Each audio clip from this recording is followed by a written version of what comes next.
اللہ تبارک و تعالیٰ سوجل کے احکام کو پس پشت ڈال کر اپنے نفس کے خواہش کے مطابق جو بندہ جس طرح آج کر رہا ہے، کل قیامت کے دن یہ اس کا حساب دینا اس کے لیے بہت ہی مہنگا پڑ جائے گا، اور اس دن نہ کسی کی توبہ قبول ہوگی، نہ کسی کی جو ہے اللہ کی حضور معافی تلافی ہوگی، بلکہ اللہ تبارک و تعالیٰ عز و جل انصاف فرمائے گا، اور اللہ جسے چاہے بخشے، جسے چاہے عذاب کرے۔ اللہ کی مرضی ہے، اللہ تبارک و تعالیٰ قادر مطلق ہے، جسے چاہے اللہ تبارک و تعالیٰ قیامت کے روز صبر فرمائے گا، اور جسے چاہے بخش دے گا، اس کی مرضی ہے، اسے کون پوچھنے والا ہے۔ میرے پیارے بھائیوں، آج اگر ہم اللہ تبارک و تعالیٰ کی نافرمانی میں نعوذ باللہ گناہوں میں مبتلا ہیں، تو کل قیامت کے دن کیا کریں گے؟ جب اللہ کی حضور پیشی ہوگی، اللہ تعالیٰ کی بارگاہ میں جب سوال و جواب کا وقت آئے گا، تو انسان کو اس وقت افسوس ہوگا، کاش کہ میں یہ نہ کرتا، کاش میں اس کو دوست نہ بناتا، کاش اس کی صحبت میں نہ رہتا، کاش اس کی صحبت میں نہ رہتا، کاش میں مسجد کو آتا، کاش اذان سن کر مسجد کو آ کر مسجدوں کو آباد کرتا، کاش نمازوں کی پابندی کرتا، کاش رمضان کے روزوں کی پابندی کرتا، کاش میں قرآن پاک پڑھتا، کاش میں ذکر کرتا۔ لیکن پیارے بھائیوں، وہاں پر اس کو کوئی مہلت اور کوئی وقت نہیں ملے گا۔ وہاں پر جب نیکوکاروں کو جنت میں داخل کیا جائے گا، نیکوکار جو جنت میں جا رہے ہیں، وہ نمازی جو نمازوں کی پابندی کیا کرتے تھے، فجر کے وقت اٹھا کرتے تھے، اذان فجر سنا کرتے تھے، اذان فجر سن کر مسجد میں آ کر نماز فجر ادا کرتے تھے، جب وہ داخل جنت ہو رہے ہوں گے، بے نمازی دے کر افسوس کریں گے، افسوس کہ ہم کیوں نماز نہ پڑھے، افسوس ہم فجر کے وقت سوتے رہ گئے، ہماری نمازیں فجر جاتی رہی، ہماری ظہر جاتی رہی۔ دیکھو یہ خوش نصیب آج جنت میں جا رہے ہیں، انہوں نے نمازوں کی پابندیاں کی، انہوں نے قرآن پاک کو پڑھا، انہوں نے ذکر و اذکار کیا، یہ صدقہ خیرات کرتے رہے، لیکن ہم نے تو کچھ نہیں کیا۔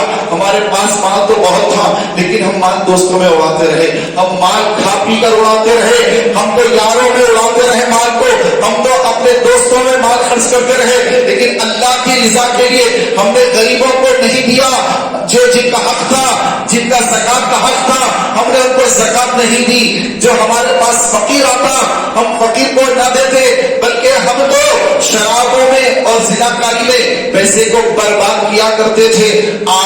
آج رب کے حضور کیا جواب دیں گے؟ میرے پیارے بھائیوں، ہر وہ کام جو اللہ تبارک و تعالیٰ کو ناراض کرنے والا ہے، وہ کرنے والا قیامت کے روز جب آئے گا، اس کے بڑا پچھتاوا اسے ہوگا کہ میں نے یہ کیا کیا۔ پیارے بھائیوں، آپ نے سامنے فرمایا کہ وہ ہر وہ کام جو تو یہ چاہتا ہے کہ لوگ نہ دیکھیں، لوگ میرے اس گناہ کو نہ دیکھیں، میرے اس کام کو نہ دیکھیں، یہی اللہ تبارک و تعالیٰ سے وجہ کی یہاں گناہ لکھا جائے گا۔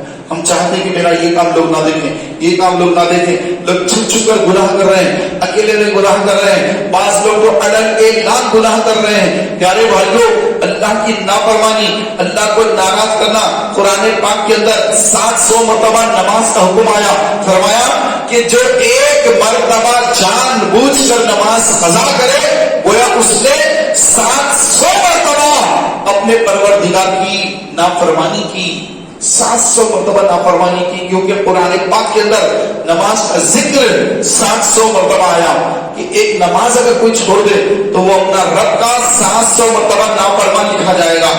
آج اگر کوئی کسی مالدار آدمی کے یہاں جاب کرتا ہے، سیٹ کے پاس جاب کرتا ہے، کروڑ پتی کے پاس جاب کرتا ہے، اچھی نوکری ہے، تو وہ چاہتا ہے کہ میرا سیٹ مجھ سے خوش ہو جائے، میرا سیٹ مجھ سے ناراض نہ ہو، اگر میرا سیٹ ناراض ہو گیا تو مجھے نوکری سے نکال دے گا، اور اتنی اچھی نوکری ہے، یہ نوکری چلی گئی تو پھر مجھے دوسری ایسی نوکری کہاں سے ملے گی؟ تو وہ اپنے سیٹ کو راضی کرتا ہے، سیٹ کو خوش کرنے کی کوشش کرتا ہے۔ میرے پیارے بھائیوں، وہ رب جو سیٹوں کو سیٹ بناتا ہے، وہ رب جو شہنشاہ کو شہنشاہ بناتا ہے، وہ رب جو بادشاہوں کو بادشاہ بناتا ہے، اب اس رب کی جو نافرمانی کرے جس کے دربار سے سب کچھ ملتا ہے، جس کے دربار سے دنیا کی تماشا تو کوئی حیثیت ہی نہیں، یہ دنیا کی کوئی اہمیت ہی نہیں، بلکہ آپ اسلام فرماتے ہیں یہ دنیا کی کوئی حقیقت نہیں، یہ دنیا کی حقیقت جس کے دنیا میں اتنے بڑے بادشاہ ہیں، شہنشاہ ہیں، دنیا میں اتنا مال ہے، سونا ہے، ہیرے ہیں، جواہرات ہیں، یہ ہے وہ ہے، سب کچھ دنیا میں ہے، لیکن اس دنیا کی حقیقت تو یہی ہے کہ ایک سمندر میں اگر پانی میں انگلی ڈالے، سمندر کے پانی میں انگلی ڈالے تو انگلی میں جتنا پانی لگا وہ دنیا ہے، وہی دنیا ہے۔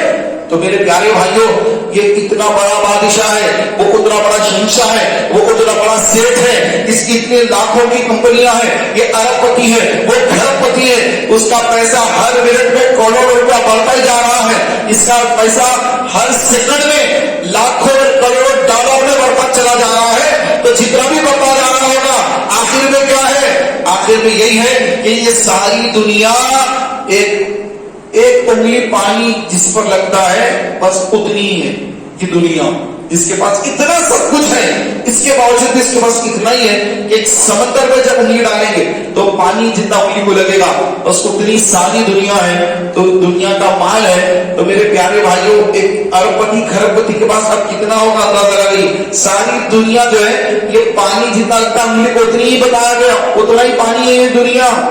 اور آخرت کیا ہے؟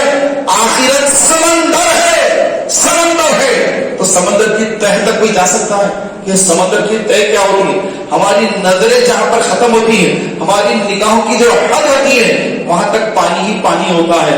میرے پیارے بھائیوں، ذرا تصور کی بالکونی سے جھانک کر تو دیکھیے کہ کیسا سمندر ہے، کیسی اس کی گہرائی ہے، کیسا اس کا پھیلاؤ ہے، حد نگاہ تک پانی ہی پانی ہے۔ وہ آخرت ہے، وہ آخرت ہے، وہ اللہ تبارک و تعالیٰ کے ان بندوں کو عطا کی جائے گی۔ آخرت ان کے لیے ہوگی جس نے دنیا میں اپنے رب کو راضی کر لیا ہوگا، جس نے نمازیں پڑھ کر اپنے مولا کو راضی کیا ہوگا، رسول پاک کی سنت کے مطابق زندگی گزار کر جو ایمان کی حالت میں مرا ہوگا۔ تو پیارے بھائیوں، اس کے لیے آخرت ہے۔ جو دنیا ہی کو سب کچھ سمجھ کر نمازوں کو چھوڑ کر معاذ اللہ فلمیں ڈرامے دیکھ کر اور گانے سن رہا ہے، گانوں میں کفریات ہیں، یہ بھی کفر بک رہا ہے، کئی ایسے کفریہ گانے ہیں تو گانے گانے والا کفر بکتا ہے، تو یہ گانے سننے والا بھی وہ گانے سن کر کفر بک رہا ہے۔ میرے پیارے بھائیوں، جب کوئی جان بوجھ کر کفر کرتا ہے، جو جانتے ہیں بھی کہ یہ کفر ہے، اس کے باوجود وہ کفر کرتا ہے، تو میرے پیارے بھائیوں اس کا ایمان چلا جاتا ہے، اسے تجدید ایمان کرنا پڑتا ہے، اسے تجدید نکاح بھی کرنا پڑتا ہے، اسے تجدید بیعت بھی کرنا پڑتا ہے، جو جان بوجھ کر کفریات بکتا ہے۔ پیارے بھائیوں، ان گانوں میں جو گانے آج کل عام ہو رہے ہیں، جو گانے گاتے ہیں لوگ، وہ گانے سنتے ہیں، سن کر وہ بھی گاتے ہیں، اپنے بچے بھی وہ یاد کر لیتے گانے، بچے بھی گا رہے ہیں، بڑے بھی گا رہے ہیں، اور گھر کی عورتیں بھی گانے گا رہی ہیں۔ معاذ اللہ، استغفر اللہ، کیا ماحول بنا دیا ہے موبائل نے، کیا ماحول بنا دیا ٹی وی نے، کیا ماحول بنا دیے اسٹار کنیکشن، یہ فلاں کنیکشن نے، کہ مسلمان، وہ مسلمان جن کے گھروں سے قرآن پاک کی صلاحیں بلند ہوتی تھی، جن کے گھروں سے قرآن پاک کی آوازیں آتی تھی، تلاوت کلام پاک کی آوازیں آتی تھی، ان گھروں سے گانوں کی آوازیں آ رہی ہیں، ان گھروں سے کفریات سے بھرے گانوں کی آوازیں ان کے گھروں سے آ رہی ہے۔ مسلمان ایسے کفریہ گانے بک رہا ہے، گانے بک بک کر ایمان سے خارج ہو رہا ہے، ایمان سے نکل رہا ہے۔ تو ایسی حالت میں اگر اس کا خاتمہ ہو جائے، ایسی حالت میں ملک الموت علیہ السلام، حضرت اسرائیل علیہ السلام اگر تشریف لے آئے اور اس کی روح قبض کر لے تو اس کا کیا بنے گا، اس کا کیا حال ہوگا؟ پیارے بھائیوں، ایسی حالت میں اگر مر جائے گا تو سیدھے اس کا ٹھکانہ تو جہنم ہی ہوگا۔ میرے پیارے بھائیوں، آج ہم غور کریں کہ کیسے کیسے لوگ موت کا شکار ہو رہے ہیں، کیسے کیسے گانوں کی محفلوں میں تھے، موت آ گئی، کوئی ناچ رہا تھا، موت آ گئی، شراب پی لیا، ڈرائیونگ کر رہا تھا، گاڑی چلا رہا تھا، ڈرنک کر کے گاڑی چلا رہا تھا، اسپیڈ بھگا رہا تھا گاڑی، ایکسیڈنٹ ہو گیا، شراب پیا ہوا تھا، شراب پی کر ایکسیڈنٹ میں مر گیا۔ کیسی خطرناک موت ہے، پیٹ میں شراب لے کر کے وہ جو ہے قبر پہ جا رہا ہے، اس کے پیٹ میں شراب ہے اور اللہ کے حضور اس کی حاضری ہو رہی ہے۔ کیا اللہ تبارک و تعالیٰ سے اب یہ امید رکھے گا کہ اللہ اس کو جنت میں داخل کرے گا؟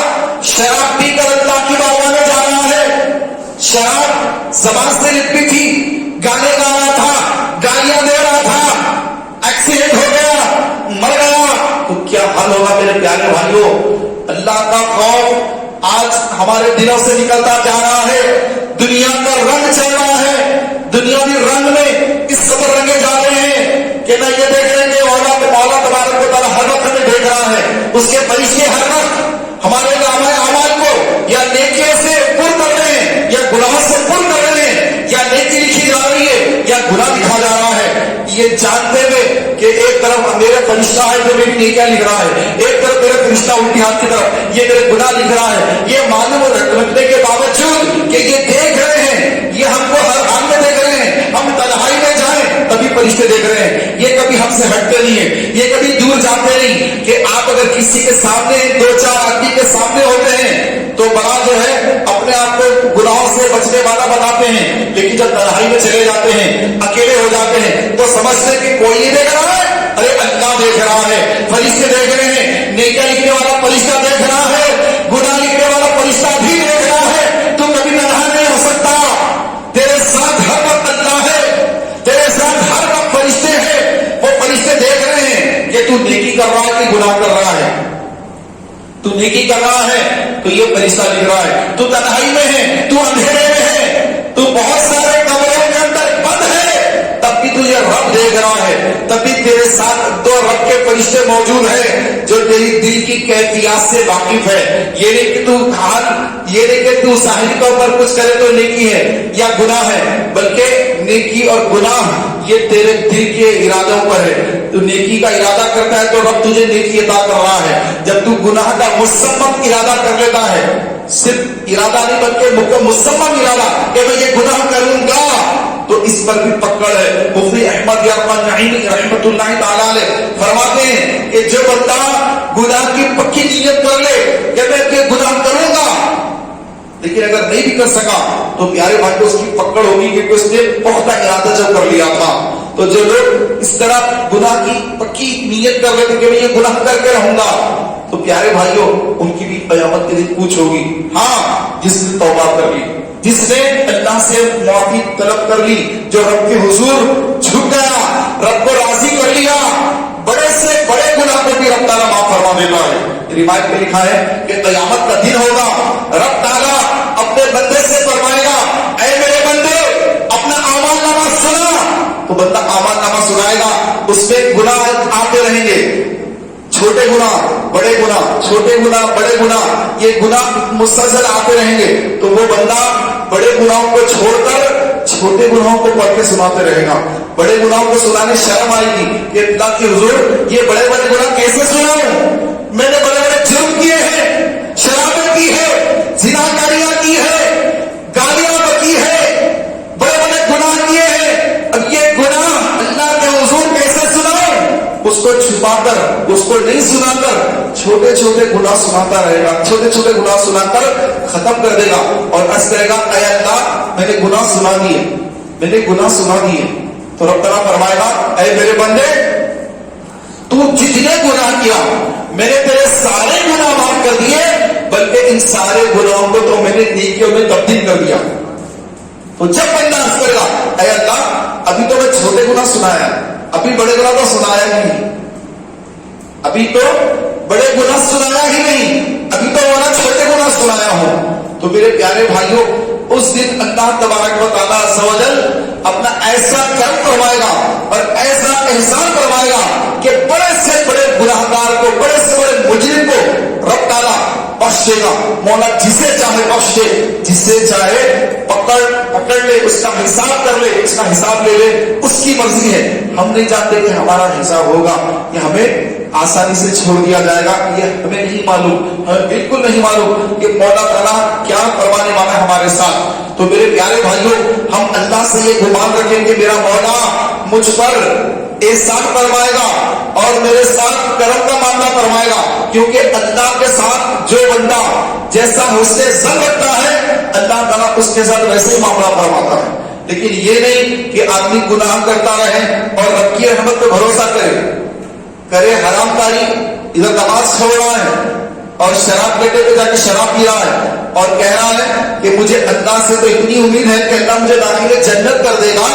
تو یہ جو ہے کوئی اللہ کے ذات پہ حسن ظن نہیں, بلکہ یہ تو نعوذ باللہ یہ تو شیطان کی اطاعت والے کام میں لگا ہوا ہے، یہ تو شیطان کو راضی کرنے والے کام میں لگا ہے، یہ تو شیطان کی اطاعت والے کام میں لگا ہے۔ بلکہ بندہ اپنی طرف سے ساری نیکیاں کرے، نماز کے وقت نماز ادا کرے، گناہ سے بچنے کے وقت گناہ سے اپنے آپ کو بچائے، سارے نیکیاں کرنے کے بعد اب اپنی نیکیوں پہ بھروسہ نہ کرے، ارے میں تو بڑا نمازی ہوں، میں تو رمضان کے روزے رکھنے والا ہوں، میں تو جو ہے قرآن پڑھتا ہوں، میں یہ کرتا ہوں، میں تو جنت میں جاؤں گا۔ ایسا نہیں، اپنی نیکیوں پہ بھروسہ نہیں، کوئی نیکی میں بھروسہ نہیں، بلکہ ساری نیکیاں کرنے کے بعد اپنے دامن کو گناہوں سے بچانے کے بعد اب اللہ کی بارگاہ میں یہ حسن ظن رکھے کہ مولا مجھے ضرور بخش دے گا، میں تو گناہ گار ہوں۔ اپنے آپ کو گناہ گار تصور کرے۔ روایت میں لکھا ہے کہ ایک بندہ جس کی عمر 80 سال کی ہے، 80 سال کی عمر اس کی ہوگی اور بڑا نیکوکار ہوگا،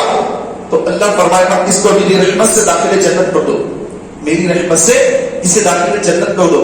وہ بندہ رک جائے گا، عرض کرے گا مولا میری نیکیاں اتنی زیادہ تھی کہ 80 سال میں نے نیکیاں کی، 80 سال تک نمازیں پڑھتا رہا، 80 سال میں جو ہے تیرے ذکر میں رہا، کوئی گناہ ہی نہیں کیا، دیکھ میرے اعمال میں کوئی گناہ ہے ہی نہیں، میں تو اپنی نیکیوں کے سبب داخل جنت ہو رہا ہوں۔ کتنی نیکیاں میری تھی، میں تو بڑا نیک تھا، میں تو کبھی گناہ کیا ہی نہیں۔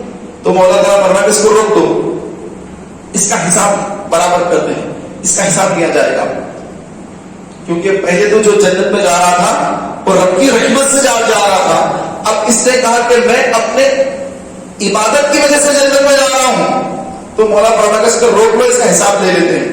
چنانچہ اللہ تبارک و تعالیٰ اس پتھر کی چٹان پر، جس چٹان پر بیٹھ کر وہ اللہ کا ذکر کر رہا تھا، نمازیں پڑھ رہا تھا، اللہ کو راضی کرنے والے اعمال کر رہا تھا، عبادت کر رہا تھا، اس چٹان کو اللہ تعالیٰ پیش کروانے کا حکم دیگا۔ چنانچہ وہ چٹان لائی جائے گی، وہ چٹان کو اللہ تعالیٰ قوت گویائی عطا فرمائے گا، قوت کی طاقت عطا فرمائے گا، تو وہ چٹان عرض کرے گی کہ مولا میں بھی تیری مخلوق اور یہ نیک بندہ یہ بھی تیری مخلوق، لیکن مولا یہ 80 سال مجھ پر بیٹھ کر عبادت کرتا رہا، آج مجھے انصاف چاہیے کہ آج اب میں یہ چاہتی ہوں، وہ چٹان کہی کہ 80 سال اب میں اس کے اوپر رہ کر تیرا ذکر کروں۔ تو بندے کی چیخیں نکل جائے گی، بندے کی چیخیں نکل جائے گی کہ مولا مجھے انصاف نہیں، مجھے تیری رحمت چاہیے، میں اپنی عبادت کے بلبوتے پر جنت میں نہیں جا رہا ہوں، مولا میں محض تیری رحمت سے داخل جنت ہو رہا ہوں، تو اپنی رحمت سے مجھے داخل جنت فرما دے۔ اس دن پیارے بھائیوں 80 سال عبادت کرنے والا وہ بندہ جس نے کبھی گناہ کیا ہی نہیں، جس کا دامن کبھی میلا ہوا ہی نہیں، ہمیشہ اللہ کے ذکر میں رہا اور اس کو یہ احساس ہوا کہ میں تو عبادت کے سبب جنت میں جا رہا ہوں، تو مولا نے بتا دیا کہ تو عبادت کے سبب نہیں جا رہا ہے بلکہ تو ہماری رحمت کے سبب داخل جنت ہو رہا ہے۔ لیکن بندے نے جب یہ کہا کہ نہیں مولا رحمت نہیں، میری عبادت ہے، میری اتنی دنوں کے سجدے کہاں گئے، عبادتیں کہاں گئی، تو پھر مولا نے اس کے حساب برابر کرنے کی جب بات فرمائی تو اس چٹان نے جب یہ کہا کہ مولا اب اس کے اوپر میں آ جاتی ہوں، یہ میرے نیچے ہوگا اور میں اس کے اوپر ہوں گی، کیونکہ 80 سال یہ میرے اوپر تھا، 80 سال یہ مجھ پر تھا، اب 80 سال میں اس کے اوپر رہوں گی۔ اب چٹان اس کے نیچے ہے، چٹان کے نیچے اگر تو انسان رہے گا، انسان تو جو ہے وہاں پر بس پاپڑ بن جائے گا، بالکل چٹان کے نیچے کیا رہے گا انسان۔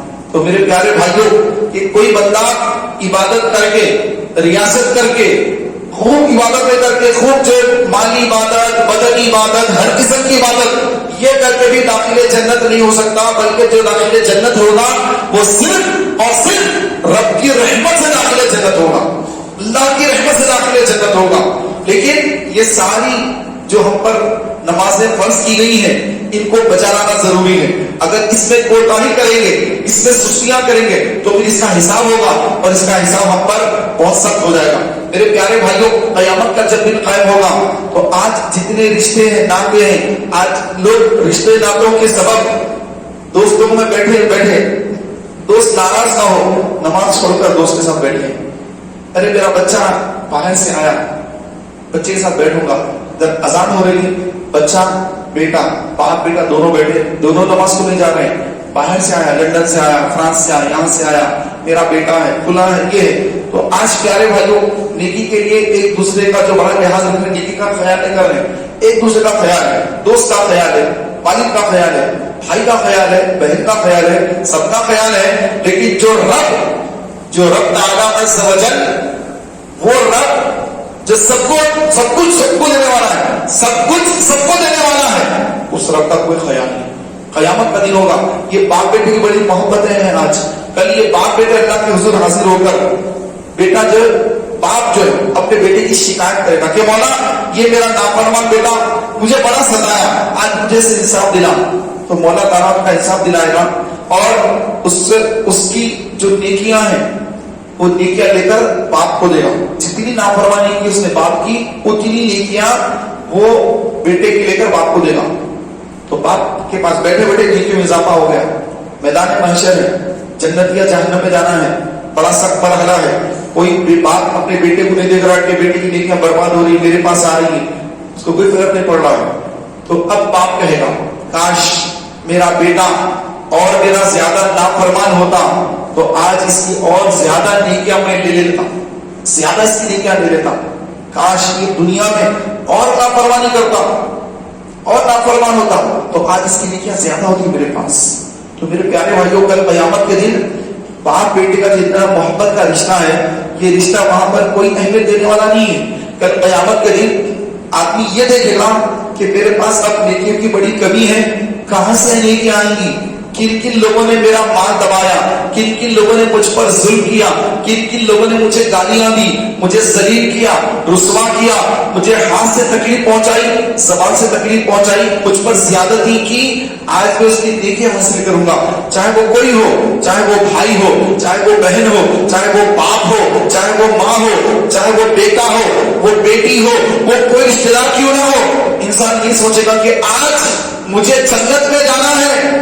آج اگر میری ماں, میرا باپ, میرا بھائی, میری بہن, میری بیٹی, میری بچوں کی ماں جو بھی جہنم میں جاتی جائے, مجھے کوئی فکر نہیں, بس میں جہنم میں نہیں جا سکتا, مجھے وہ عذاب برداشت نہیں ہو سکے گا, وہ آگ برداشت نہیں کر سکتا ہوں.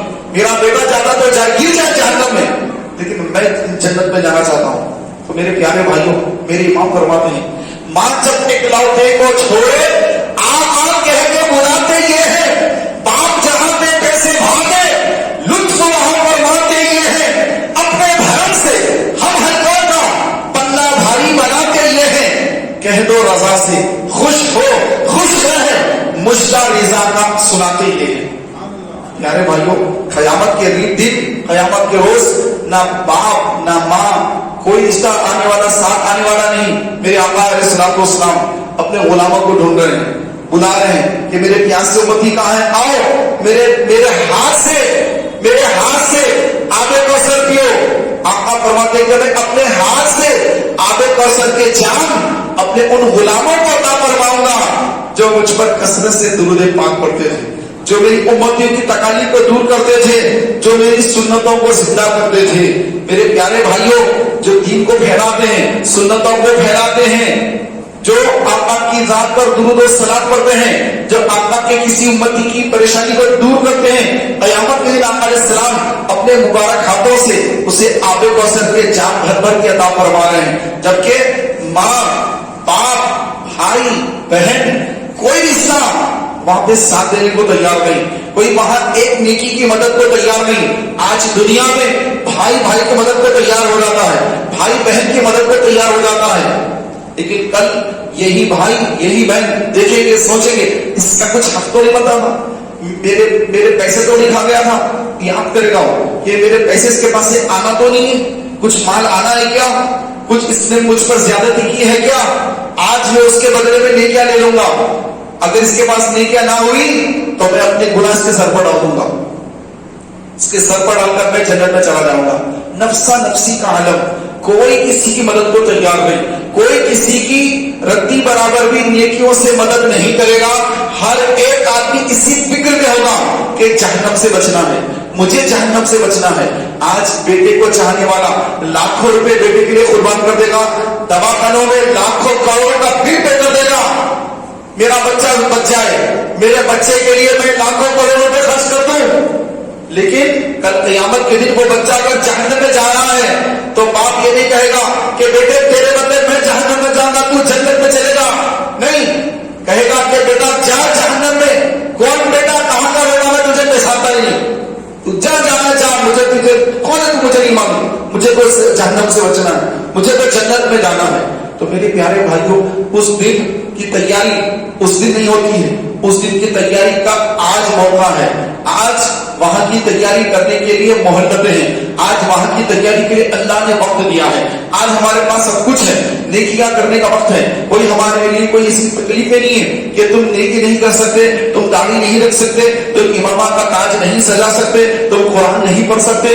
ایسی کسی گھر میں کوئی پابندی نہیں, نہ ماں باپ نے پابندیاں لگائی ہوتی ہے, نہ کہیں اور جگہ سے پابندیاں ہوتی ہیں, بلکہ اللہ تبارک و تعالیٰ نے ہمیں مہلت دینی ہے, مہلت دینی ہے. اب اس مہلت کا بھرپور فائدہ عقل مند لوگ اٹھا رہے ہیں, جن کو معلوم ہے کہ موت آنے والی ہے. میں جب دنیا سے جاؤں گا تو میرے دونوں ہاتھ خالی ہوں گے. ان ہاتھوں میں بہت سارے روپے کا جو ہے ریت سے رہا, لاکھوں روپے ہاتھوں میں گرے ہیں, ان ہاتھوں میں لاکھوں روپے آئے گئے, ان ہاتھوں میں بڑی قیمتی چیزیں آئی گئی, سونا آیا, چاندی آئی, بڑے بڑے ہیرے ان ہاتھوں میں آئے. لیکن جب میں مروں گا تو سارے دونوں ہاتھ خالی ہوں گے. جیبوں میں جو مال بھر کے رکھتا تھا وہ جیب ہی نہیں, ایسا کفن ہے کہ جس میں جیب ہی نہیں. تو ایسے کفن کے ساتھ خالی ہاتھ, جب ماں کے پیٹ سے پیدا ہوا خالی ہاتھ تھا, اب قبر میں جا رہا ہوں تو بالکل خالی ہاتھ ہے. لیکن جو حافظ قرآن ہے, جس نے قرآن کو سیکھا ہے, وہ قرآن اور جس نے علم دین حاصل کیا, جو عالم بنا, فقیہ بنا, وہ اپنا علم لے کر قبر میں جا رہا ہے. وہ جو حافظ جو قرآن لے کر قبر میں جا رہا ہے. حدیث پاک میں ہے کہ 10 ایسے لوگ ہیں جن کو قبر کا عذاب نہیں ہوگا. ان میں سے ایک وہ ہے جو عالم دین ہے, ایک وہ ہے جو حافظ قرآن ہے. اور یہ حافظ قرآن, اس کا علم, یہ قیامت کے دن بھی یہ قرآن لے کر اٹھے گا. اس کے سینے میں قرآن ہے. اللہ کی حضور جب حاضر ہوگا, مولا فرمائے گا کہ یہ پڑھتا رہے گا, اللہ درجے بلند کرتا رہے گا. علماء جب ان کو داخل جنت ہونے کا حکم ہوگا, جب جنت کے دروازے پر جائیں گے, فرشتے روک دیں گے, رک جاؤ. اللہ کے حضور عرض کریں گے مولا, یہ فرشتے جنت میں جانے سے وہ روک رہے ہیں, ہم تو دنیا میں تیری رضا کے لیے علم دین حاصل کیا, زندگی بھر ہم دین کا کام کرتے رہے, آج فرشتے جنت سے روک رہے ہیں. تو رب تعالیٰ فرمائے گا یہ فرشتے تمہیں اس لیے روک رہے ہیں کہ تم تنہا مت جاؤ, جنت میں تنہا مت جاؤ, بلکہ لوگوں کی شفاعت کرو. تم جن جن کی شفاعت کرو گے ان کو بھی تمہارے ساتھ داخل جنت کر دیا جائے گا. اب علماء پلٹے کے عوام کی طرف, تو اس میں سے لوگ دیکھیں گے, مولانا حضرت میں آپ سے بڑی محبت کرتا تھا, آپ کو میں نے وضو کرایا تھا, آپ کو یاد ہے فلاں مقام پر فلاں دن میں نے آپ کو وضو کروایا تھا. ایک کہے گا آپ کو یاد ہے میں نے طہارت کے لیے آپ کو ڈھیلا دیا تھا. کوئی کہے گا کہ میں آپ کے چپل کو سیدھا کر دیا تھا, آپ کو یاد ہے. وہ مولانا, وہ عالم دین, وہ فقیہ, وہ فرمائے ہاں مجھے یاد آیا, ہاں آپ نے یہ کیا تھا مجھے یاد آیا, اب کیا چاہتے ہو. تو وہ بندہ کہے گا کہ آپ عالم دین ہیں, اللہ آپ کی بخشش فرما چکا ہے, اور آپ کو سفارش کی بھی اللہ نے اجازت دے دی ہے, آپ میری بھی شفاعت کر کے مجھے بھی جنت میں لے جائیے. تو اللہ کے حضور عرض کریں گے کہ اے اللہ یہ بندے کو بھی میرے ساتھ آپ کی جنت کر دے, اس کی بھی مغفرت کر دے, میں اس کی شفاعت کروں تیری بارگاہ میں, سفارش کرواؤں اس کی, مولا اس کو بھی بخش دے. پھر کوئی کہے گا حضرت مجھے یاد کیا, مجھے پہچان دے, میں آپ کو سلام کرتا تھا, آپ سے بڑی محبت سے پیش آتا تھا, آپ سے بڑی عقیدت تھی مجھے, آپ بہت مجھ سے محبت کرتے تھے, آپ کو یاد آیا. تو کہتے ہیں ہاں مجھے یاد آیا, حضرت آپ بھی میری شفاعت فرمائیے. وہ فرمائیے, وہ فقیہ, وہ عالم دین فرمائیے ہاں ہاں مجھے یاد آ رہا ہے. وہ بھی اللہ کے حضور عرض کر کے مولا اسے بھی بخش دے.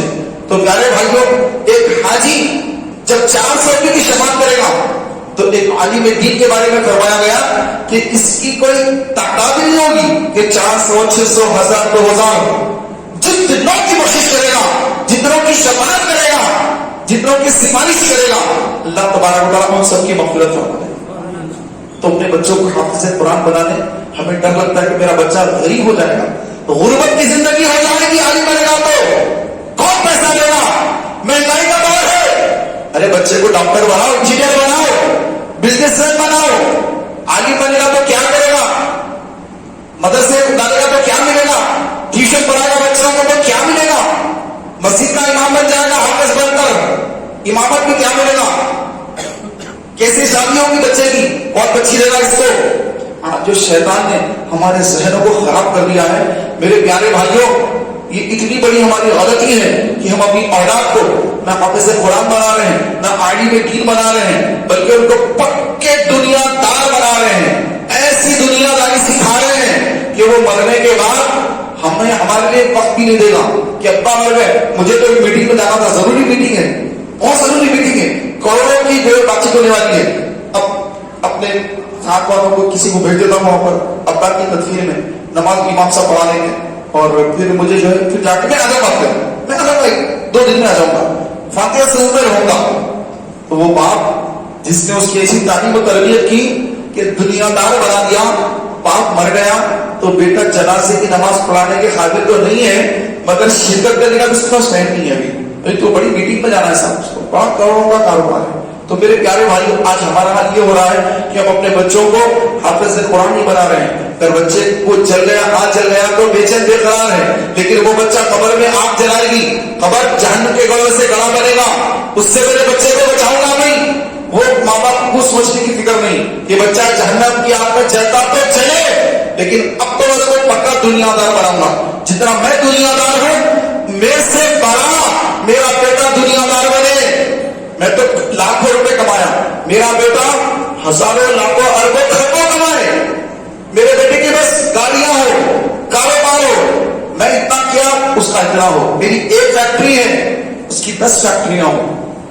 یہ نہیں سوچتا کہ میں جو ہے دنیا داری میں ہوں، کاش میرا بیٹا حافظ قرآن بنے، جب تک یہ قرآن حفظ کرتا رہے گا اس کا ثواب اس کو اوپر ملے گا، اس کی ماں کو اور اس کے باپ کو، یعنی مجھے بھی ثواب ہوتا رہے گا۔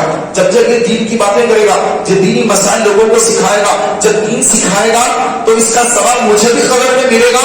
اس کی سوچ نہیں۔ عیسیٰ علیہ السلام کا دور ہے، عیسیٰ علیہ السلام راستے سے گزر رہے ہیں، قبر میں عذاب ہو رہا ہے، پھر آپ واپس آئے، عذاب ختم ہو گیا، عذاب ختم ہو گیا تو آپ نے اللہ کی حضور عرض کیا، مولا ابھی یہاں سے گزر رہا تھا، یہ قبر میں عذاب ہو رہا تھا، ابھی عذاب اٹھا لیا گیا، ابھی اس کی قبر جنت کا باغ بن گئی، کیا معاملہ ہے مولا، مجھ پہ ظاہر فرما۔ تو رب تعالیٰ فرماتا ہے کہ اے میرے نبی، اے عیسیٰ علیہ السلام، بات درس یہ ہے کہ جب یہ مرا تو اس نے اپنی بیوی کو حاملہ چھوڑا تھا، اب اس کا حمل وضع ہوا، اس کی یہاں بچہ ہوا، اور وہ بچہ جب کچھ بڑا ہوا تو اس کی ماں نے اس کو مکتبے کو بھیجا، مدرسے کو بھیجا، اور مدرسے میں مولوی صاحب نے اس کو پڑھایا، پڑھو بیٹا بسم اللہ الرحمن الرحیم، تو اس کے بیٹے نے پڑھا بسم اللہ الرحمن الرحیم، تو مجھے حیا آئی کہ جس کا بیٹا زمین کے اوپر مجھے رحمان اور رحیم کے نام سے یاد کر رہا ہے تو اس کے باپ کو زمین کے نیچے میں کیسے عذاب کروں؟ چنانچہ میں نے اس کا عذاب خبر اٹھا لیا۔ تو میرے پیارے بھائیوں، جو صرف بسم اللہ الرحمن الرحیم پڑھ لے تو اس کے باپ کو قبر کے عذاب سے نجات مل جائے، تو جو قرآن پڑھنے والی جو اولاد ہوگی، جو تراویح پڑھانے والی اولاد ہوگی، جو سماعت قرآن کرنے والی اولاد ہوگی، جو لوگوں کو قرآن سکھانے والی اولاد ہوگی، جو لوگوں کو حافظ قرآن بنانے والی اولاد ہوگی، جو لوگوں کو دین سکھانے والی اولاد ہوگی، جو لوگوں کو دین کے بارے میں آگاہ کرنے والی اولاد ہوگی، تو ان کے ماں باپ کا کیا مقام اور کیا مرتبہ ہوگا میدان محشر میں۔ تو میرے پیارے بھائیوں، جو کرنا ہے آج کرنا ہے، آج نہیں اب کرنا ہے۔ ہم اپنے بچوں کو اسکول میں داخلہ دلا رہے ہیں، ہزاروں کی فیسیں دے رہے ہیں، لیکن ٹھیک ہے اسکول پڑھانا چاہیے، ضرور پڑھانا چاہیے، میں یہ نہیں کہہ رہا ہوں کہ اسکول میں بچوں کو مت ڈالیے، بالکل ڈالیے۔ آپ کے 2 بیٹے ہیں، 3 بیٹے ہیں، 4 بیٹے ہیں، کچھ کو اسکول میں ڈالیے، کچھ کو مدرسے میں ڈالیے، کسی کو آپ جو ہے LLB کرائیے، آج ان کی بھی ضرورت ہے، کسی کو وکیل بنائیے اور کسی کو عالم بنائیے۔ یہ آج ہمارے پاس عالم دین کے بارے میں آج ہمارا ذہن بالکل ختم ہوتا جا رہا ہے۔ حافظ قرآن اس کو بنانا ہے، گھر میں پیسے نہیں ہے، بچے کو مدرسے پڑھاؤ، فری میں بچہ پڑھ کے ہزاروں کی فیس حاصل کرتے ہیں، اسکولوں کی فیس بھری گئی، مدرسے کا فری بھی ہوتا ہے، چلو فری کے مدرسے میں بچے کو ڈال دو، بچہ حافظ بن کے نکل جائے گا، کیونکہ ماں باپ کے پاس پیسہ نہیں پڑھانے کے لیے۔ یہ ہماری سوچ ہے۔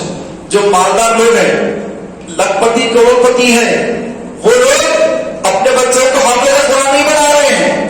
کون بنا رہے ہیں؟ غریب بنا رہے ہیں۔ کیوں بنا رہے ہیں؟ دین کے درد کے لیے بنا رہے ہیں، دین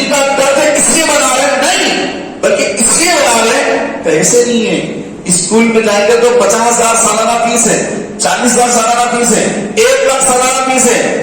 گورنمنٹ اسکول میں جائیں گے تو پڑھائی نہیں ہوتی, اس سے اچھا تو بچہ ہمارا حافظ بن جائے. یہ ارادہ ہے.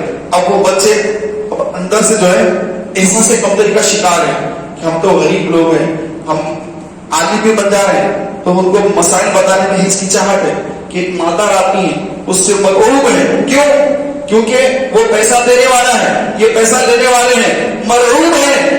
تو ایسے غریب بچے عالم دین بنیں گے, مادہ سے مرعوب ہو کر صحیح مسائل بتائیں گے.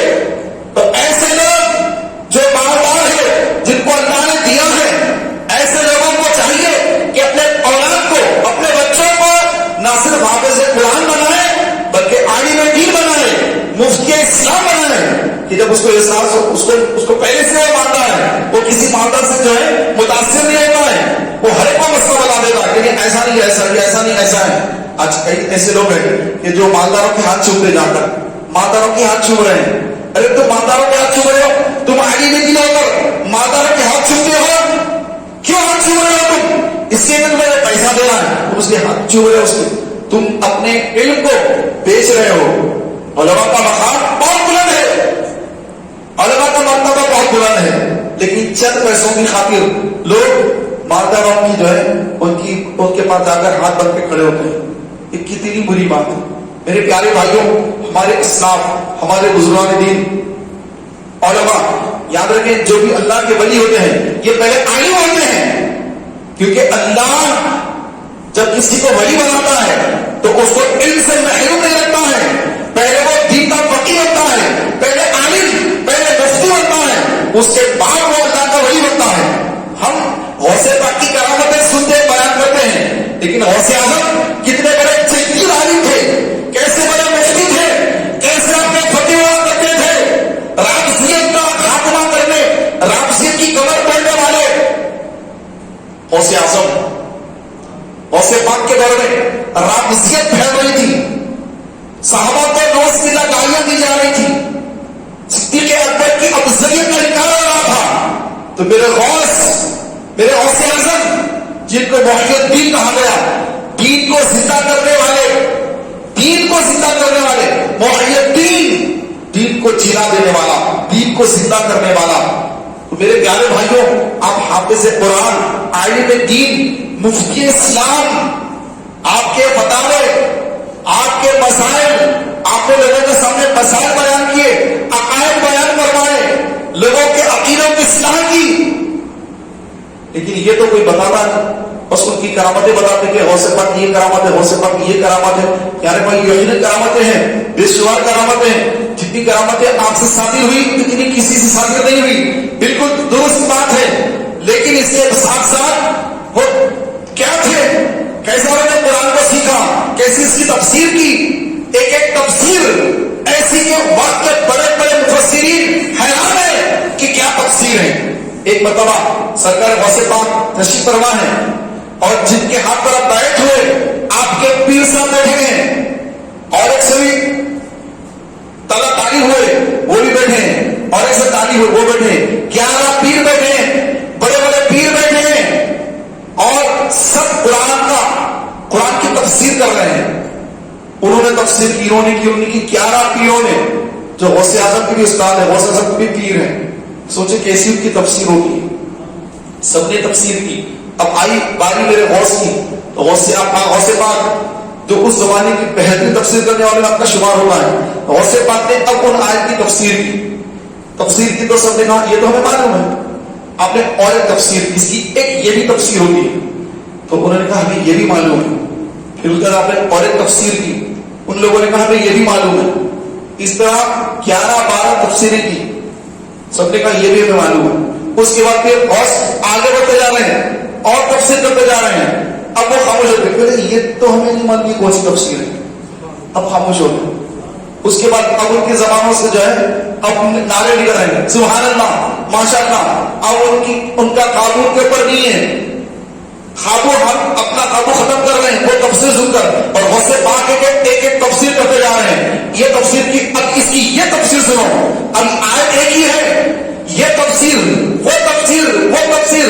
اب وہ جو بڑے بڑے پیر ہیں, اتنے بڑے بڑے بڑے بڑے فائز ہیں, ان کے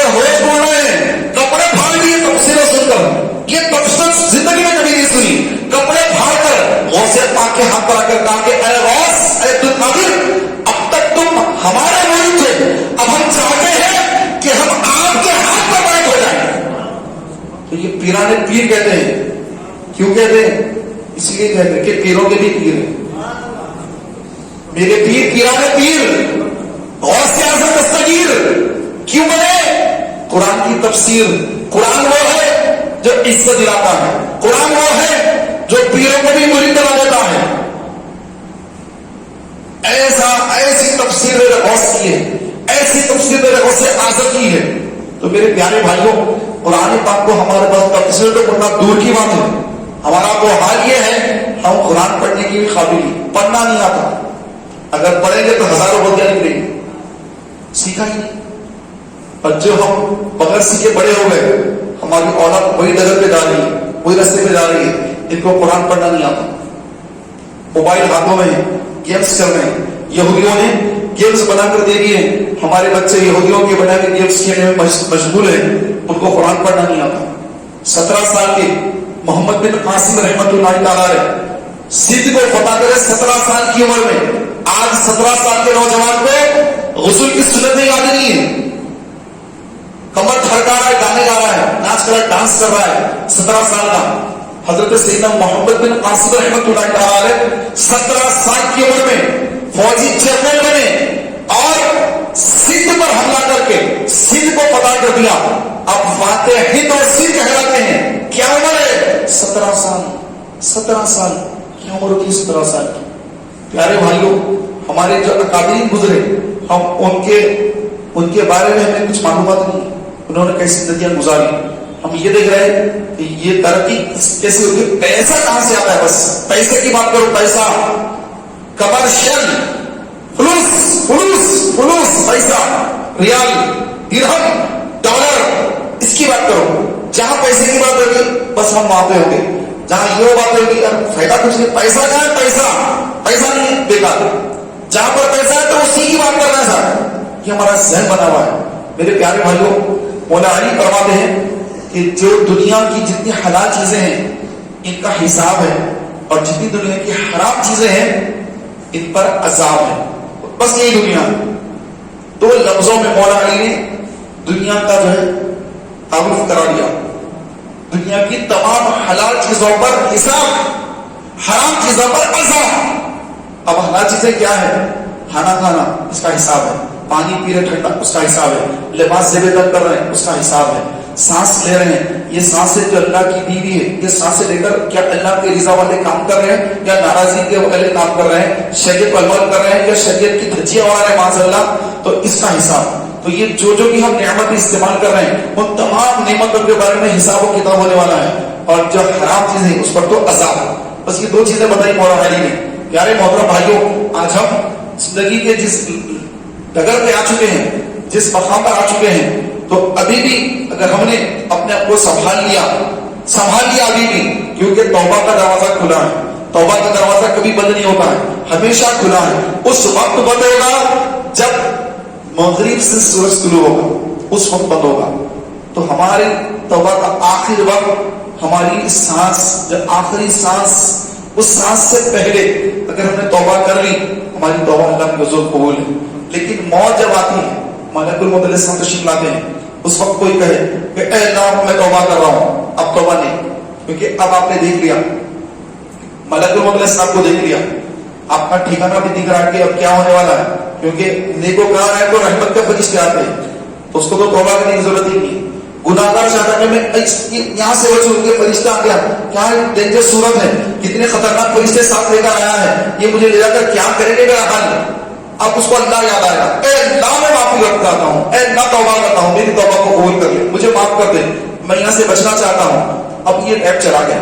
اس وقت کافر جو ہوتا ہے، بت پرست، جس نے زندگی پر بت پرستی کی، یہودی، نصرانی، الغز، جس قسم کا کافر ہے، اہل کتاب ہے یا مشرک ہے یا کافر ہے، زندیق ہے یا پھر خدا کے ذات کا انکار کرنے والا ہے، جو بھی ہے، جب وہ موت کو دیکھتا ہے، ملک الموت علیہ السلام کو جب دیکھتا ہے، موت جب اسے نظر آتی ہے، تو اس کو اس وقت پر اللہ تعالیٰ اسلام کے بارے میں ساری چیزیں، اسلام کی حقانیت اس کے سامنے ظاہر کر دیتا ہے، دیکھ اسلام یہ ہے، تجھے اس پر عمل کرنا چاہیے تھا.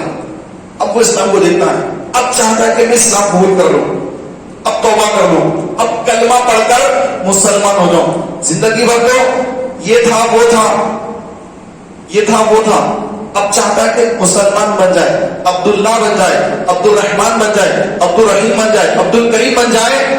اب نہیں بن سکتا. اسی طرح ایک گناہگار ہے، موت کو دیکھ کر اب توبہ کر کے مولا شراب سے توبہ کر رہا ہوں، ہر گناہ سے توبہ کر رہا ہوں، میری توبہ کو قبول کر لے. نہیں، اب تو تم نے موت کو دیکھ لیا، ملک الموت کو دیکھ لیا ہے، اب تو تمہارے سامنے ملک الموت ہے، اب تمہارا معاملہ یہاں پہ ختم ہو چکا ہے، تمہارا وقت ختم ہو چکا ہے. فرعون نے جب دیکھا کہ موسیٰ علیہ السلام دریا نیل پار کر چکے ہیں، اب یہ کہ پیچھے پیچھے دریا نیل میں جب تھا، جب دو طرف کا پانی مل رہا تھا، کیونکہ موسیٰ علیہ السلام آگے نکل گئے، فرعون ڈوب رہا ہے. ڈوبتے وقت جب پانی ایک طرف سے ادھر آ کے اس کو ڈوبا رہا ہے تو دریا نیل میں غرق ہو رہا ہے. تو ڈوبتے وقت اس نے کہا کہ اے موسیٰ، میں تمہارے خدا پر ایمان لایا، میں ہارون کے خدا پر، موسیٰ کے خدا پر ایمان لایا. تو مولا نے رد فرما دیا. مولا نے فرمایا کہ اب تیرے ایمان کی میں ضرورت نہیں. اب موت کو دیکھ کر ایمان لاتا ہے تو موت کے وقت نہ ایمان قبول، نہ موت کے وقت توبہ قبول. یہ توبہ، یہ ایمان، یہ اس وقت قبول جب آدمی صحت مند ہو، جب آدمی کی موت نہ آئی ہو. موت آنے سے پہلے بیمار ہے تب بھی کوئی بات نہیں، موت تو نہیں آئی، موت کے وقت کی توبہ قبول نہیں، موت سے پہلے پہلے توبہ قبول. اور کسی کو نہ کہ موت کب آنے والی ہے، کسی کو پتہ ہی نہیں کہ موت کب آنے والی ہے. موت کبھی بھی آ سکتی ہے، کسی کو کہیں بھی موت آ سکتی ہے، کسی کو خبر ہی نہیں کہ موت کب آنے والی ہے. تو توبہ کب کریں؟ جب موقع ملے، جب کریں، ابھی کر لیں. یہ موقع ہے. یہ موت آپ کو بتا کے نہیں کہ میں فلاں ٹائم پر آ رہی ہوں، توبہ کر کے ریڈی رہنا، میں آ رہی ہوں. ایسا تو نہیں کہ میسج آ کر کے آ رہی ہوں ذرا ریڈی ہو جائیں، ایسا تو کچھ ہوگا نہیں. بولے گا میسج تک نہیں ہے، کوئی بات تک نہیں، ایک دم ایسا کیسا بھائی؟ کوئی بھی تو پہلے انفارم کرتے نا، گھر پہ آ رہے ہیں کوئی ملاقات کے لیے تو پہلے اور پھر بولتے نا میں آ رہا ہوں، میسج کرتے میں آؤں یا نہیں. ایسا کچھ ہوا ہی نہیں. میں تو سمجھ رہا تھا کہ پہلے کچھ معلومات ہوگی، پھر میں تیاری کر لوں گا، توبہ وغیرہ کر لے کے پورا ریڈی کر کے ایسا کہ سوچ رہا تھا. لیکن ایسا موت آ گئی، سمجھ بھی نہیں آیا موت آ گئی. ایسا یہ کس سے کہے گا بھائی؟ اس سے میں دل میں سوچتا رہے گا آدمی کہ مجھے مہلت نہیں دی، تھوڑا سا ٹائم لینا تھا. اب کیا ہے یہ ٹائم تو ہے آپ کے پاس، میرے پاس، آپ کے پاس، ہم سب کے پاس. اب ٹائم ہی ٹائم پڑا ہے، ٹائم ہی ٹائم ہے، لیکن اب اس ٹائم کی ہم ناقدری کرتے ہیں، قدر نہیں کرتے. اور جب آخری وقت آتا ہے اب اللہ سے عرض کرتے کہ مولا اگر مجھے تھوڑی مہلت دیتا تو میں بھی نیکوکار ہوتا، صدقہ کرتا اور نیکوکار ہوتا. لیکن تو نے مجھے تو مہلت دی نہیں. ذریعہ مہلت مل جاتی تو مجھے میں بھی جو ہے نیکیاں کر دیتا. تو نے مجھے مہلت ہی نہیں دی مولا. تو مولا تعالیٰ سے عرض کرے گا کہ تو نے مجھے مہلت نہیں دی. اور اللہ تبارک و تعالیٰ فرماتا ہے کہ جب کسی کی موت کا وقت آ جاتا ہے تو ہم اسے مہلت نہیں دیتے. وقت آ جاتا ہے، جب وقت آتا ہے تو وقت نہیں آیا اس سے پہلے ساری مہلت ہی مہلت ہے. وقت آ گیا مہلت ختم ہو گئی. وقت آنے سے پہلے مہلت ہی مہلت ہے، بن مانگے مہلت ہے، بن مانگے کی مہلت ملی ہوئی ہے. لیکن ہمارے پاس ٹائم نہیں، ہم تو جو ہے مصروف ہے دوسرے کاموں میں.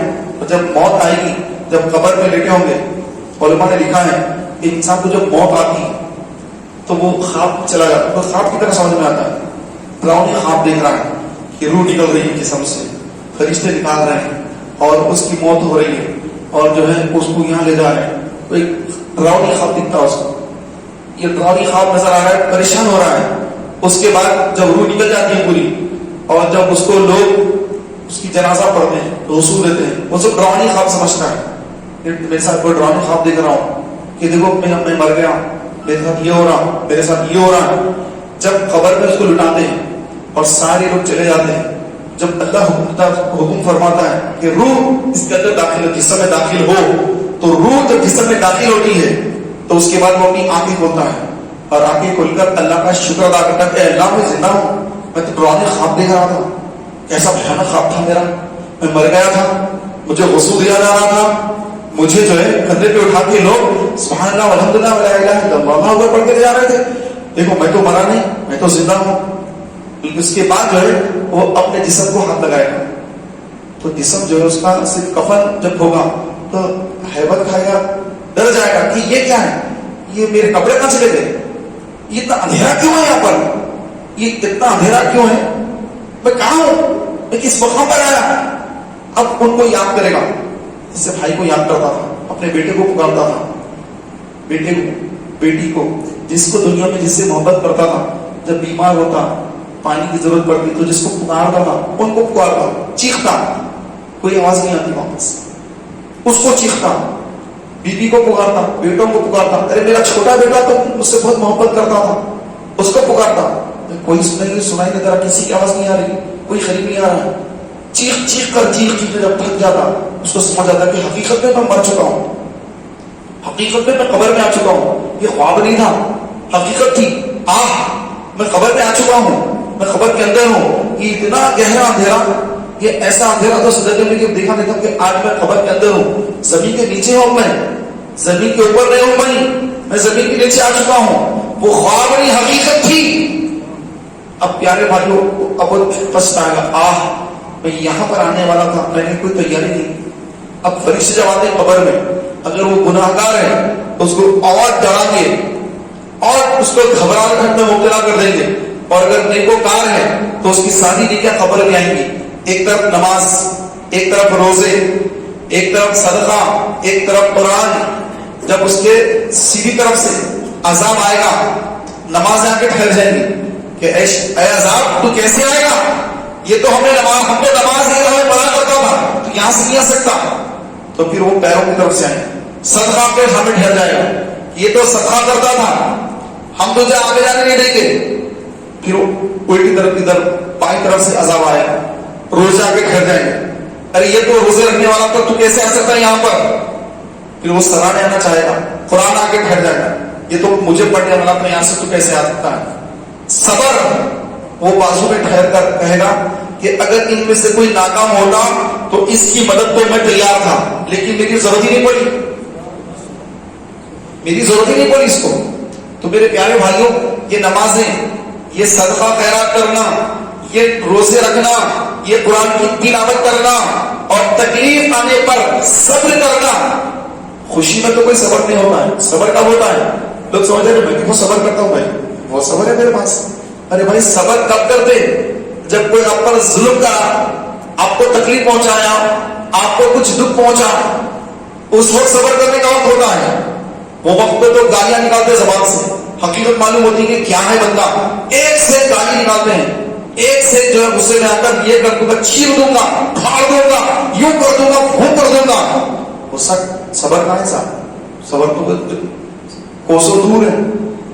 تو میرے پیارے بھائیوں, صبر کب کرنا انسان, جب اس کو کوئی تکلیف پہنچتی ہے, اس کا نقصان ہوتا ہے, اسے دکھ پہنچتا ہے, تب اس کی زبان سے نکلتا ہے انا للہ و انا الیہ راجعون کے علاوہ زبان سے کچھ اور نہیں کہتا, اور یہ کہتا کہ اللہ جس حال پہ رکھے میں اللہ کی رضا پر راضی ہوں. میرا رب جانتا ہے کہ میں کس حال میں ہوں, میرے رب کی یہ رضا ہے, میرے رب کی رضا ہے کہ میرے فلاں میرا یہ نقصان ہو گیا ہے, میرے رب کی رضا سے ہوا ہے. تو جب جو میرے رب کی رضا ہے میں اس سے راضی ہوں, مجھے کوئی تکلیف نہیں. رب نے دیا, رب نے دیا. روایت میں کہا کہ جس کا چھوٹا بچہ انتقال کر جاتا ہے تو فرشتے اس کی روح لے کر رب کی بارگاہ میں حاضر ہوتے ہیں. رب تعالیٰ باوجود کہ ہر چیز جانتا ہے, فرشتوں سے پوچھتا ہے کہ اے فرشتوں, تم نے اس بندے کے پھل کو اس کے پاس سے چھین لیا, اس کا پھل تم نے لے لیا, میرے بندے نے کیا کہا؟ تو فرشتے کہتے ہیں کہ اے اللہ, وہ تو کہہ رہا تھا کہ ہر حال میں اللہ کا شکر الحمدللہ کہہ رہا تھا. تو رب تعالیٰ فرماتا ہے کہ اس بندے کے لیے جنت میں محل بناؤ, محل تیار کرو اس کے لیے. میرے پیارے بھائیوں, یہ ہے صبر, صبر پر اجر. لیکن یہ نہیں کہ بندہ جو ہے تکلیف میں آ کر وہ فریاد پڑتا ہے. ایسے بھی بعض لوگ ہیں, ایک جگہ انتقال ہو گیا تو وہاں پر جو ہے وہ ان کی بیٹیاں, ہم چھوٹے بچے تھے اس وقت میں, ان کی بیٹیاں رو رہی تھی, اور رو کر کیا کہہ رہی تھی, میں تو چھوٹا ہی تھا لیکن مجھے جب بھی غلط نظر آ رہا تھا کہ یہ غلط بول رہے ہیں.